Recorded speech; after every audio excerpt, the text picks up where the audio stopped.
genap 75 tahun. Ya, Yeremia 29 ayat 7, usahakanlah kesejahteraan kota kemana kamu aku buang, dan berdoalah untuk kota itu kepada Tuhan, sebab kesejahteraannya adalah kesejahteraan. Ya, kita sebagai orang-orang percaya pada Tuhan, tugas kita berdoa buat kota kita di mana kita tinggal, berdoa bagi bangsa kita supaya semakin hari bangsa kita semakin diberkati Tuhan, dan bangsa kita menyembah satu-satunya Tuhan Yesus Kristus. Amin. Haleluya. Kita siapkan hati kita datang kepada Tuhan sore hari ini, sebab Dia baik. Terima kasih Tuhan. Sore hari ini kami datang kepadamu ya Tuhan. Kami berdoa mencari wajah-Mu yang kudus. Biarlah kiranya Engkau berkenan atas bangsa kami. Biarlah hati-Mu terus tertuju atas bangsa kami ya Tuhan.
satu-satunya juru selamat kami. Pulihkanlah bangsa kami, selamatkanlah bangsa kami ya Tuhan.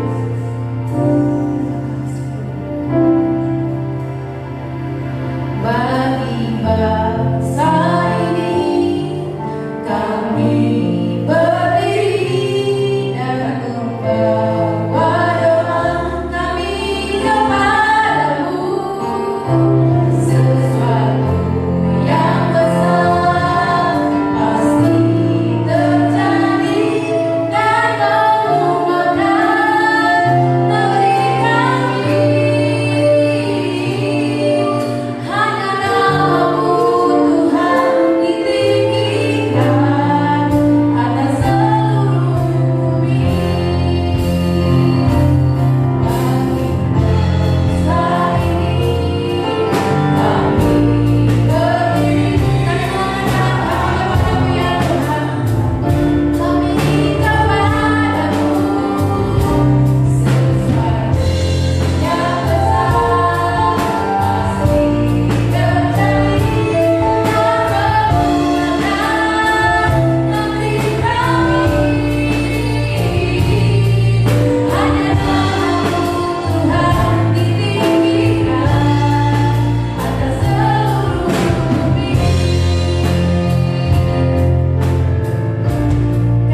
tahu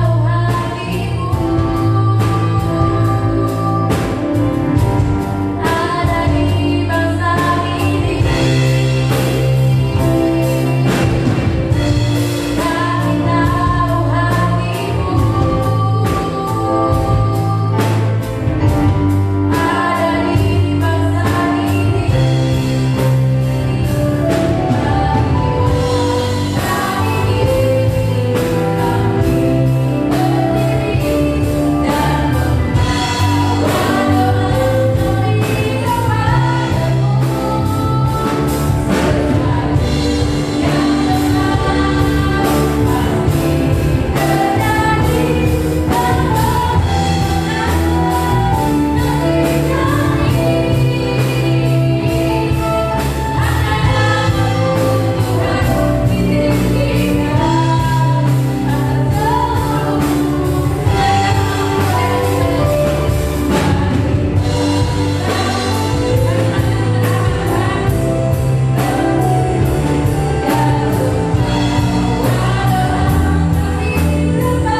Kami berdiri bagi bangsa ini.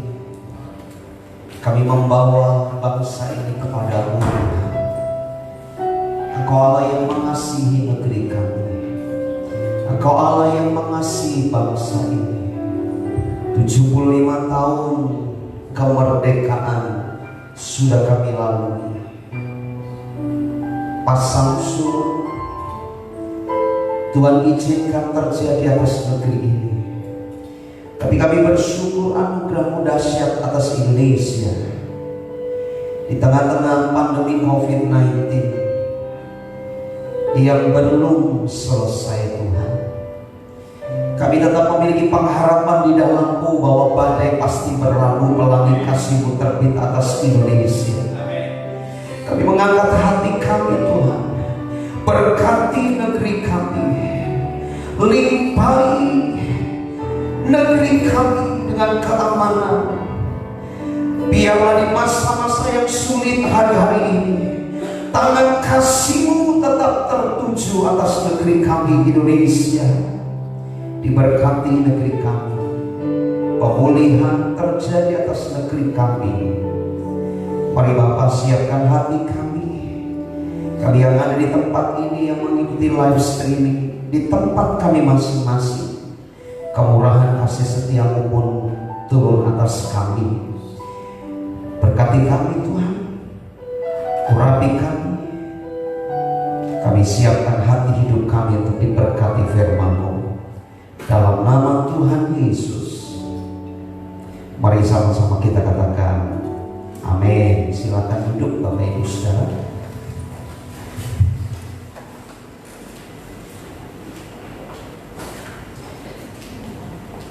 Sekali lagi shalom. Saya menyapa Bapak Ibu Saudara yang mengikuti live streaming di rumah masing-masing. Saya percaya Tuhan terus membawa kita, sekalipun tidak bisa bersama-sama dalam satu wadah di gereja, tetapi di mana Anda berada, Tuhan pun hadir di situ, dan Tuhan melawat setiap kita sekalian. Mari Bapak Ibu Saudara, saya mau mengajak kita sekalian membuka kitab kita dari kitab Ester pasal yang kelima, ayat yang pertama dan ayat yang kedua. Saya akan membacakan buat kita sekalian. Ester pasal yang kelima, ayat yang pertama dan ayat yang kedua. Demikian bunyi firman Tuhan. Pada hari yang ketiga, Ester mengenakan pakaian ratu. Lalu berdirilah ia di pelataran dalam istana raja, tepat depan istana raja. Raja bersemayam di atas tahta kerajaan di dalam istana, berhadapan dengan pintu istana itu. Ayat yang kedua. Ketika raja melihat Ester sang ratu berdiri di pelataran, berkenanlah raja kepadanya, sehingga raja mengulurkan tongkat emas yang di tangannya ke arah Ester. Lalu mendekatlah Ester dan menyentuh ujung tongkat itu. Bapak Ibu Saudara, kalau kita membaca kitab Ester secara keseluruhan, ada dua tokoh orang Yahudi di situ muncul yang namanya Mordekai dan Ester. Esther tadinya seorang biasa, kemudian terpilihlah Esther menggantikan Ratu Wasti.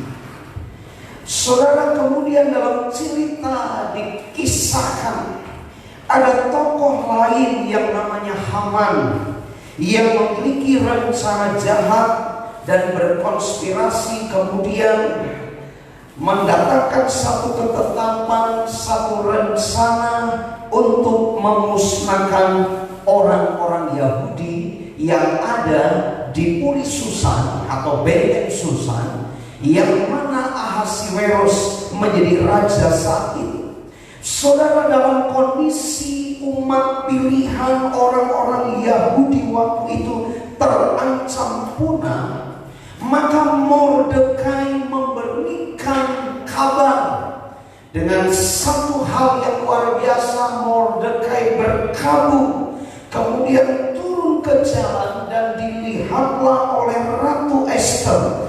Kemudian singkat cerita, Ester mendapatkan berita bahwa ada rencana jahat dan orang Yahudi akan dimusnahkan. Menarik Bapak Ibu Saudara, Ester memberikan jawab kepada Mordekai. Dia berkata di ayat yang ke-11, di situ menjadi undang-undang. Ayat yang ke-11 pasal yang ke-4, semua pegawai raja serta penduduk daerah-daerah kerajaan mengetahui bahwa bagi setiap laki-laki atau perempuan yang menghadap raja di pelataran dalam dengan tiada dipanggil, hanya berlaku satu undang-undang, yaitu hukuman mati. Saudara, ada satu kisah yang memilukan. Bangsa pilihan umat Allah, orang-orang Yahudi yang ada di Puri Susan terancam akan dimusnahkan. Tetapi lebih lanjut, Ester sebagai seorang ratu tidak bisa menolong bangsanya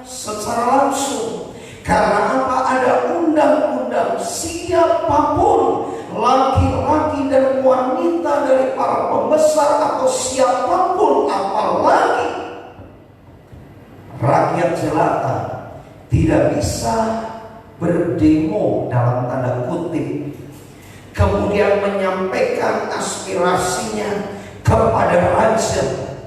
Kemudian ketika Mordekai mendengar jawaban sang ratu, dia berkata, tanpamu pun kita akan tetap bergerak. Tetapi catat baik-baik, kalaupun engkau tidak ikut membantu untuk mencari solusi, maka ketahuilah kamu dan keluargamu pun akan dimusnahkan oleh Haman. Saudara, kemudian apa yang dilakukan oleh Esther? Ayat yang ke-15 kita akan sama-sama belajar, Bapak Ibu Saudara, bagaimana di ulang tahun kemerdekaan bangsa kita yang ke-75.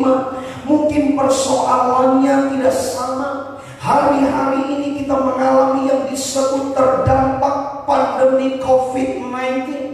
Perjuangannya jelas berbeda. Ketika tahun 1945 atau tahun-tahun sebelumnya, perjuangan para pahlawan berjuang secara luar biasa untuk mendapatkan kemerdekaan. Saudara, hari-hari ini kita pun sedang berjuang.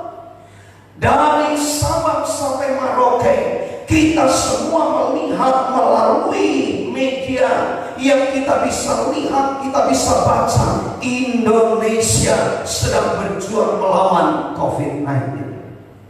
Saudara, dalam perjuangan yang sama di tahun yang ke-75 kemerdekaan bangsa kita, apa yang bisa kita buat, Bapak Ibu Saudara? Kita melihat Esther. Pada hari ketiga Esther mengenakan pakaian ratu, kemudian berdiri di pelataran dalam istana raja. Saudara, mari kita mau melihat ada dua hal penting kita sama-sama sikapi. Anda dan saya masing-masing memiliki perjuangan yang berbeda. Esther berjuang untuk keselamatan bangsanya. Para pahlawan pejuang kemerdekaan berjuang untuk merebut kemerdekaan. Dan bersyukur bangsa kita sudah merdeka. Dan hari ini perjuangan Anda dan saya tentunya berbeda. Kita masing-masing memiliki perjuangan. Kita masing-masing memiliki sumbangsi bagi bangsa ini. Tetapi secara utuh kita akan melihat, bukankah di dalam pembukaan Undang-Undang Dasar tahun 1945 menjelaskan juga kemerdekaan bangsa kita karena rahmat Tuhan Yang Maha Esa. Saudara, kita harus berjuang, semuanya harus mengisi kemerdekaan. Tetapi lepas dari itu, ketika muncul persoalan, ketika muncul perjuangan yang harus kita perjuangkan, maka yang pertama, mari membawa pergumulan itu kepada Tuhan dalam doa-doa kita. Saudara, saya berharap sekalipun hari Rabu kita berdoa melalui live streaming, saya mendorong jemaat Tuhan di tempat ini, di rumah kita masing-masing, ikuti live streaming itu, dan kita mendukung, berdoa diantaranya untuk bangsa dan negeri kita. Saudara, tadi pagi dengan jelas saya katakan begini, Anda dan saya lahir di Indonesia, Anda menghirup udara di Indonesia, kita makan pun di Indonesia. Anda orang Indonesia harus cinta Indonesia. Amin. Saya tidak meragukan kita cinta Tuhan. Saya tidak meragukan orang percaya, Anda dan saya umat Kristiani yang percaya Yesus Kristus adalah Tuhan. Kita semua cinta Tuhan. Tetapi sebagai warga negara, Anda dan saya lahir di bumi pertiwi, cintai Indonesia. Amin. Apa yang bisa kita lakukan? Kita belajar bersama. Esther ketika menghadapi bangsanya terancam dibunuh Dia berdiri berdoa di hadapan Tuhan, mengajak semua orang-orang Yahudi yang ada waktu itu. Saudara perhatikan di pasal yang keempat ayat yang ke-15, Esther mengajak semua orang Yahudi yang ada di benteng Susan untuk bersama-sama sepakat berdoa kepada Tuhan. Karena apa? Malapetaka yang akan datang kepada bangsanya. Esther pasal 3, saudara bisa melihat muslihat Haman untuk memusnahkan orang Yahudi. Saudara, kita berdiri bagi bangsa ini berdoa. Jangan acuh tak acuh. Anda dan saya hidup di negeri ini. Memang iya berkat itu dari Tuhan, tapi Tuhan izinkan Anda lahir di Indonesia. Anda harus cinta Indonesia. Tadi pagi saya berkata, hari-hari ini kita warga negara Kesatuan Republik Indonesia. Jangan cuma pintar nyinyir, tapi tidak pernah melakukan apapun buat Indonesia. Apa yang bisa kita kerjakan buat negeri kita? Di antaranya berdoa, membawa pergumulan bangsa ini kepada Tuhan. Saudara, karena itu dasar negara kita Pancasila yang pertama, ketuhanan yang maha besar. Jangan diutak-atik, sebab Indonesia lahir seizin Tuhan.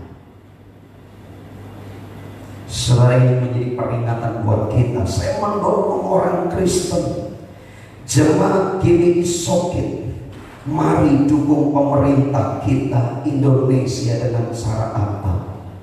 Kita bisa berjuang di bidang kita masing-masing, membawa pergumulan kita kepada Tuhan dalam doa-doa kita. Tidak ada yang bisa dilakukan waktu itu, termasuk oleh Esther. Walaupun Esther seorang ratu, seorang permaisuri, istri dari seorang raja yang berkuasa waktu itu, tapi undang-undang sudah ada. Tidak ada seorang pun yang berdiri menyampaikan permohonan kepada raja. Kalau raja tidak berkenan, maka kematian. Tidak ada cara lain selain membawa dalam doa. Dan yang dilakukan oleh Esther dan seluruh orang Yahudi yang ada pada waktu itu adalah berdoa, cari Tuhan, cari jalan keluar dari Tuhan. Kadang-kadang ketika kita menghadapi persoalan pergumulan, dengan mudah kita berstrategi dengan akali pikiran kita semata-mata. Memang betul firman Tuhan berkata, kasihilah Tuhan Allahmu dengan segenap hati, segenap jiwa, segenap kekuatan. Tapi juga muncul di situ dengan segenap akal budi. Betul. Tetapi acap kali ketika kita menghadapi persoalan pergumulan, kita melupakan Tuhan. Yang kita pakai hanya pikiran dan akal manusia kita. Saudara, ketika jalan buntu, ketika sepertinya tidak ada jalan yang kita lihat, Alkitab mengajar kepada kita, ketika Esther, Mordekai dan umat pilihan bangsa Yahudi waktu itu tidak ada jalan keluar, tapi ketika mereka berdoa, berkabung, sungguh-sungguh bertelur di hadapan Tuhan, maka ada jalan keluar. Kalau saudara nanti melihat pasal-pasal berikutnya, bagaimana kisah itu sangat menarik. Saya ketika membaca ayat-ayat itu berpikir, seandainya kitab ini dijadikan telenovela atau sinetron atau film seri, ini luar biasa. Luar biasa, muncul konspirasi di situ untuk memusnahkan bangsa Yahudi. Tetapi ada tokoh yang tetap komitmen bahwa ketika kita datang kepada Tuhan dalam doa-doa kita, Tuhan buka jalan. Amin. Dia buka jalan saat sepertinya tidak ada jalan keluar. God will make a way. Amin. Lihat kanan kiri, kasih senyum. Katakan begini, bawa persoalan pergumulanmu dalam doa kepada Tuhan.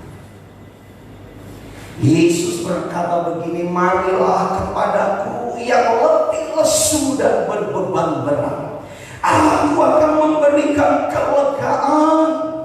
Belajarlah daripadaku, kata Tuhan, pikulah kuk yang kupasang, sebab kuk yang kupasang itu ringan dan enak, bebannya pun ringan.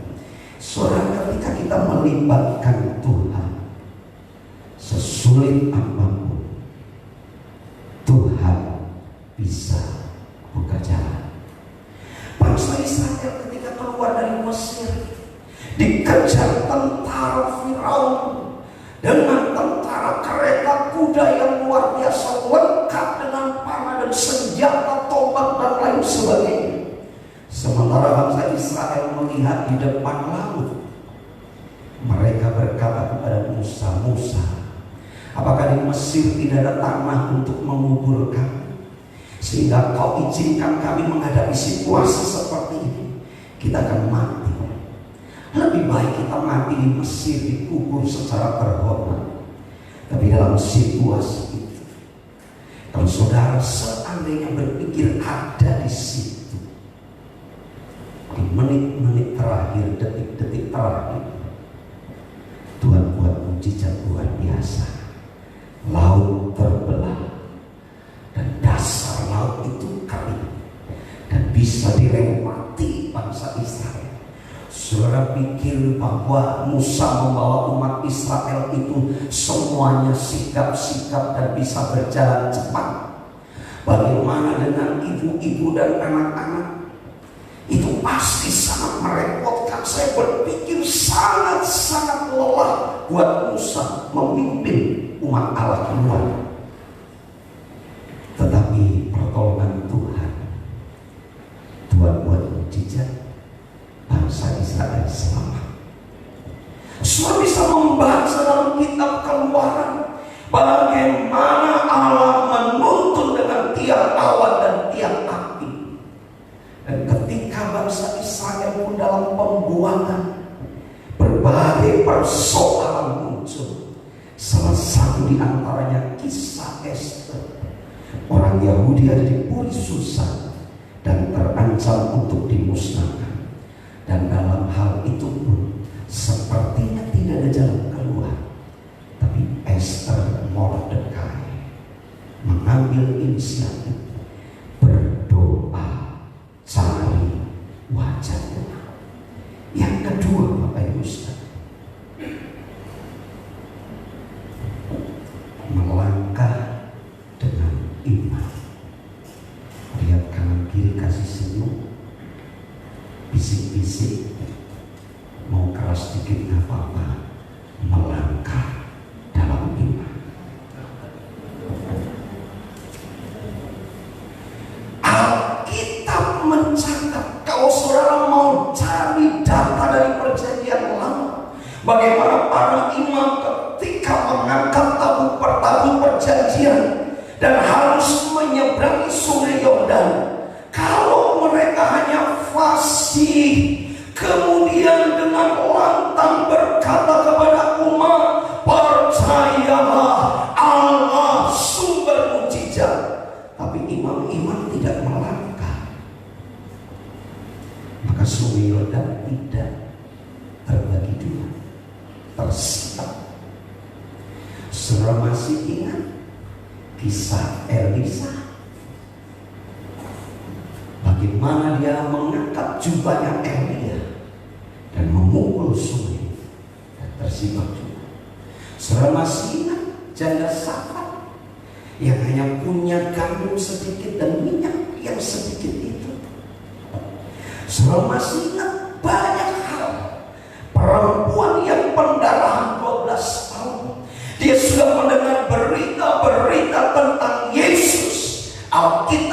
mencatat itu. Dia sudah dengar berita-berita tentang Yesus. Artinya tidak hanya sekali, berkali-kali mungkin ia sudah dengar Yesus sumber mujizat, Yesus sumber segalanya. Tetapi Alkitab pun mencatat, asal ku jamah ujung jubah Yesus, aku sembuh. Saudara, melangkah dengan iman perlu. Kadang-kadang kekristenan kita hanya diajar fasih untuk memiliki sebuah statement retorika yang bagus-bagus. Bersama Tuhan kita mampu lewati segalanya. Amin. Amin. Tidak ada yang mustahil buat Tuhan dan juga buat orang yang percaya kepadanya. Ketika ditantang begitu dan dikatakan amin, amin. Tapi ketika kita diajak melangkahlah, kita masih banyak-banyak berpikir dan berkata, mungkin kamu saja duluan. Saudara, saya bersyukur menemukan ada satu tokoh, sekalipun tantangannya, konsekuensinya, kalau seandainya Esther kemudian menampakkan diri di depan pintu istana di mana Raja Ahasiweros ada dan raja tidak berkenan, maka matilah dia. Tapi dia tidak ambil pusing itu, sekalipun tahu konsekuensinya akan sampai ke situ. Tapi dia melangkah dalam iman. Dan apa yang terjadi? Raja berkenan dan mengulurkan tongkat emasnya. Saudara, jangan pikir ini cerita fiktif. Ini cerita ditulis di Alkitab apa adanya, dan ini firman Tuhan. Saudara bisa bayangkan bagaimana ketika Saul dan tentaranya ketakutan sebab ada pahlawan Filistin, Goliat yang tinggi besar dengan kekuatan yang luar biasa, semua takut. Tapi ketika Daud datang, siapa orang yang tak bersunat ini mengejek barisan tentara Allah? Dan apa yang dilakukan Daud? Dia melangkah maju ke depan, hanya membawa uban ke tapelnya dan hanya batu. Saya tidak temukan Daud ketika menggembalakan kambing domba itu latihan melintang.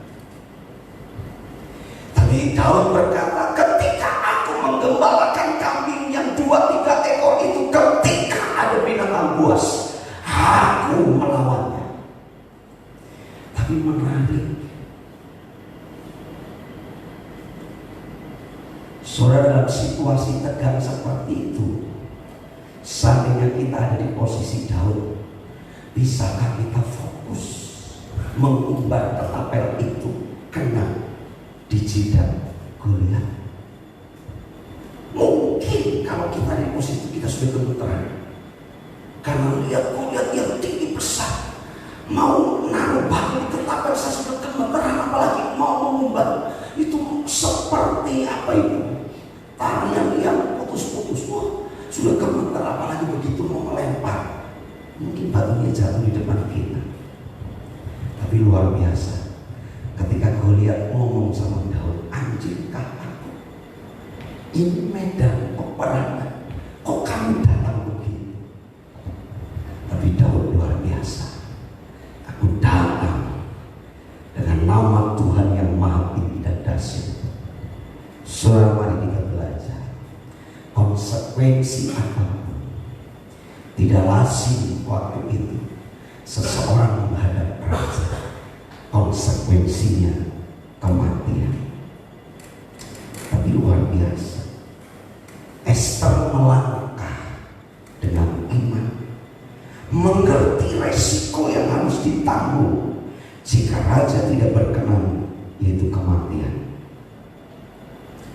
Bagaimana Anda dan saya hari ini?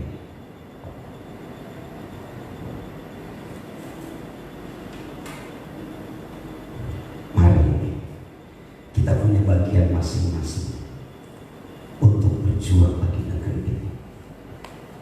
Hari-hari ini saya makin mengerti dan makin lengkap perjuangan seorang guru. bagus bagaimana mama mengajar anak-anaknya. Bahkan muncul film-film klip-klip pendek yang mungkin sisi lain bisa konyol, tapi itu mengingatkan kita. Jujur, kalau ada umat Tuhan yang selama ini meremehkan tenaga-tenaga pengajar, hari-hari ini perlu bertobat. Tadi saya lihat di grup ada film pendek, bagaimana seorang anak sudah bosan di rumah. Dia pakai seragam pergi ke sekolah, tapi di sekolah tidak ada siapa-siapa. Kemudian dia mulai curcol di situ, mulai curhat. Wah, lebih enak diajari ibu guru karena bu guru sabar, perhatian, tidak seperti mamaku cerewet. Itu film pendek itu. Dan saya baru menyadari lengkap sekarang. Sekalipun saya seorang pengajar, tapi saya tidak pernah mengajar anak-anak untuk umuran SD ini. Saya baru menangkap hari ini. Perjuangannya luar biasa. Waduh, kalau sudah PR yang banyak, itu yang stres orang tuanya. Karena harus mengingat lagi pelajaran puluhan tahun yang lampau. Sekarang lihat kanan kiri, hormati tenaga pengajar. Haleluya.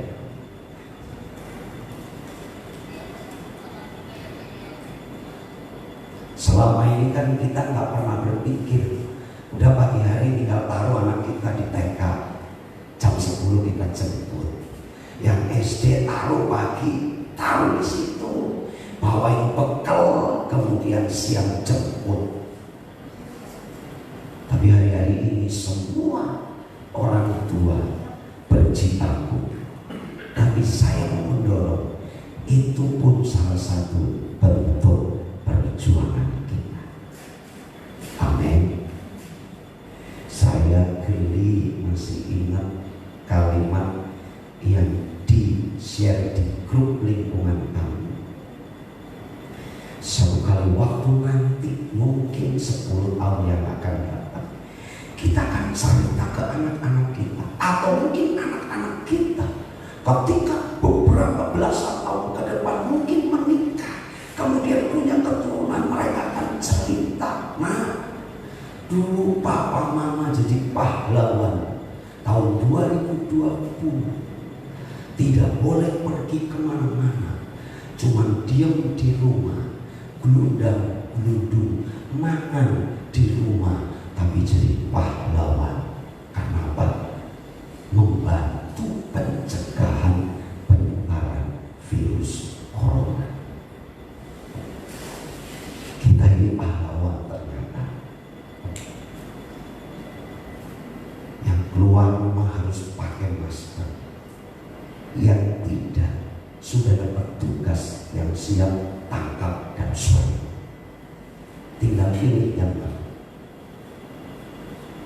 Ternyata kita berjuang dengan kondisi kita. Amin. Amin. Lihat kanan kiri, kasih senyum. Kita punya perjuangan.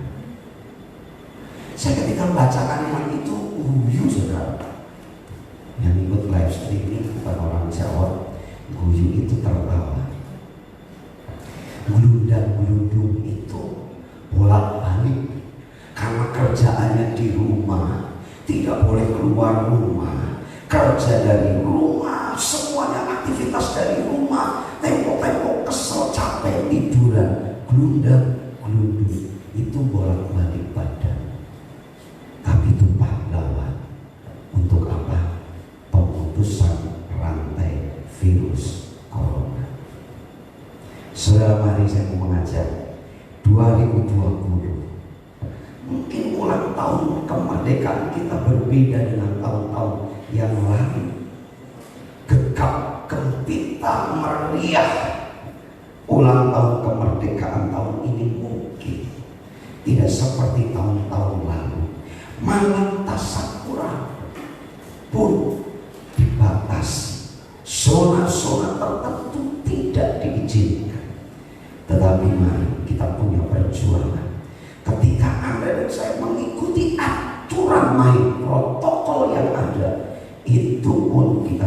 sumbangsi, berjuang dengan apa yang bisa kita kerjakan buat bangsa ini. Amin. Mari saudara kita semua makin berdiri. Pemusik.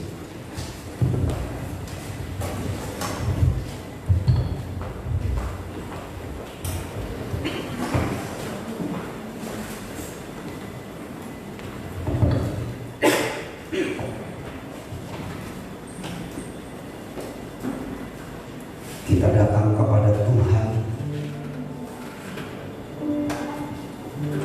Tuhan mengasihi negeri ini.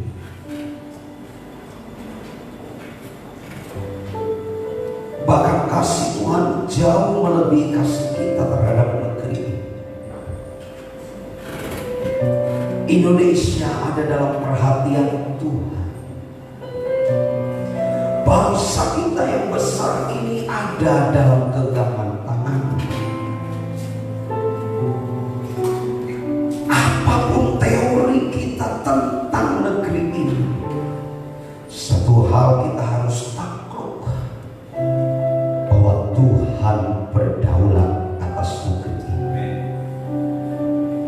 Kami ada di negeri ini Tuhan. Kami mengangkat hati kami, kami terus membawa keberadaan Indonesia.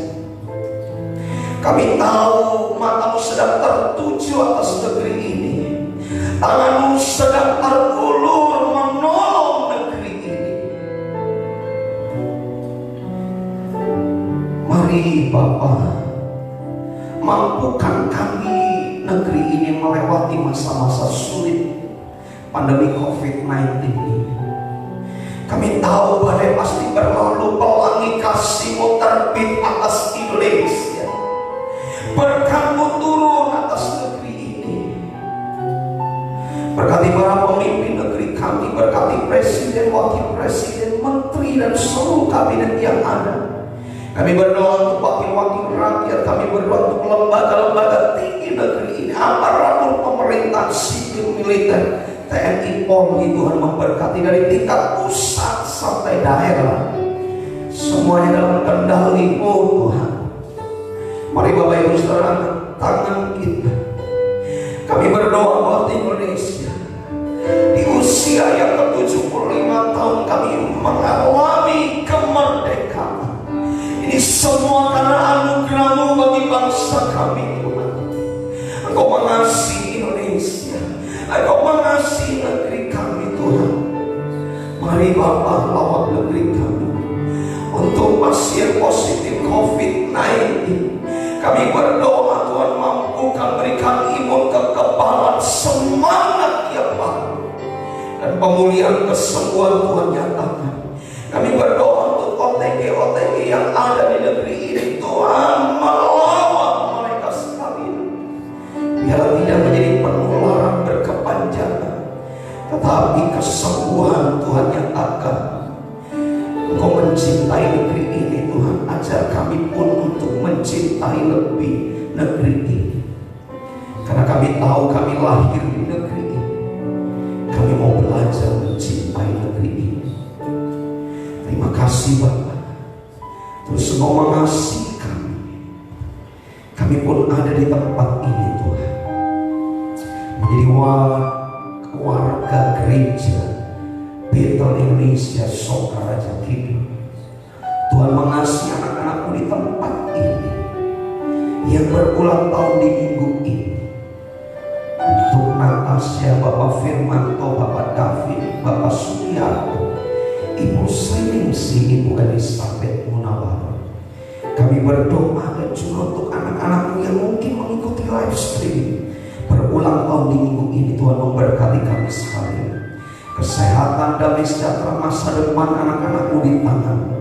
Dan juga untuk setiap kami umat-Mu di tempat ini, pekerjaan kami, rumah tangga kami, studi anak-anak kami, dan bahkan kehidupan kami pribadi, lepas pribadi, dari yang dewasa sampai yang dikandung, semuanya diberkati Tuhan. Terima kasih Bapa untuk ulang tahun gereja kami yang bertepatan juga dengan ulang tahun kemerdekaan di bulan ini Tuhan. Di usia yang ke-17 GBI Sokit ada.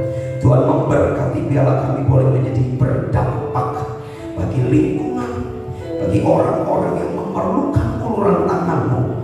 Pakai GBI Sokit menjadi berkat Tuhan.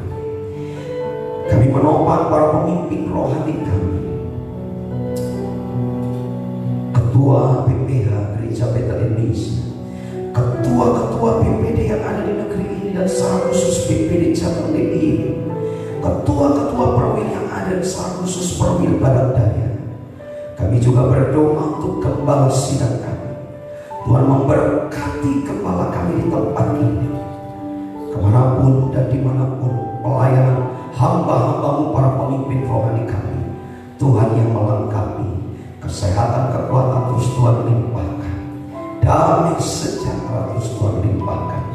Apapun yang minggu-minggu ini kami persembahkan kepada-Mu, korban ucapan syukur, korban tantangan, korban persepuluhan, bahkan korban mingguan, apapun yang kami persembahkan, Tuhan memberkati kami. Terima kasih Bapak. Mari Bapak Ibu Saudara, kita angkat kedua tangan kita. Kau yang ada di rumahmu, kita akan mengakhiri ibadah kita sore hari ini. Kemanapun kau melangkah, beraktivitas, Tuhan memberikan perlindungan dan kasih karunia menyertai kita sekalian. Wajahnya terus dihadapkan kepada kita dan menyinari kita dengan kasih dan kemuliaan-Nya. Karena itu kita akan akhiri ibadah kita. Kita akan kembali kepada aktivitas kita masing-masing.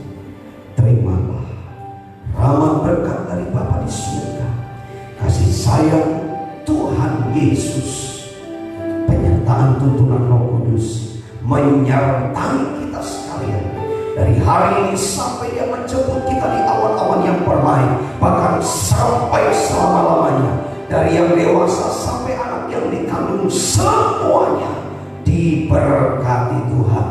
Di dalam nama Tuhan Yesus, sama-sama yang diberkati kita katakan amin. Silakan duduk.